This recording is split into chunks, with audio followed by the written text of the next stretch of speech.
मित्रांनो, बैलगाडीच्या संबंधी व्यवसाय आणि सगळ्यात महत्त्वाचा हा व्यवसाय असा आहे की क्रिएटिव्ह आहे. तर असा क्रिएटिव्ह व्यवसाय करणारे माझ्यासोबत आहेत. पहिल्यांदा ओळख घेऊया. नाव सांगा तुमचं. माझं नाव भास्कर शिवाजी कदम.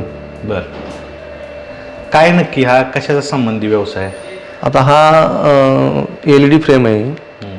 ह्याची UV प्रिंट असते आणि ह्याच्यात आपण वेगवेगळ्या प्रकारचं फोटो लावू शकतो की जेणेकरून तुम्हाला त्या हायलाईट होतील.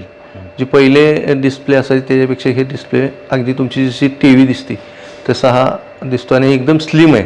त्याची जर तुम्ही साईज बघितली एकदम स्लिम आहे आणि तुमचं म्हणजे एखादं दैवत असेल किंवा तुम्हाला एखाद्या आईवडिलांचा किंवा कोणाचा फोटो लावायचा असेल तो अगदी आकर्षित करायचा असेल तर हा संकल्प म्हणजे हे कन्सेप्ट आहे. बरं, आत्ता तुम्ही बघत असाल बैलगाडी क्षेत्रातील जे नामवंत बैल आहेत त्यांचं LED केलेलं आहेत आणि अगदी हुबेहूब नंदी असे ॲक्च्युली प्रकट झालेत असं दिसतंय.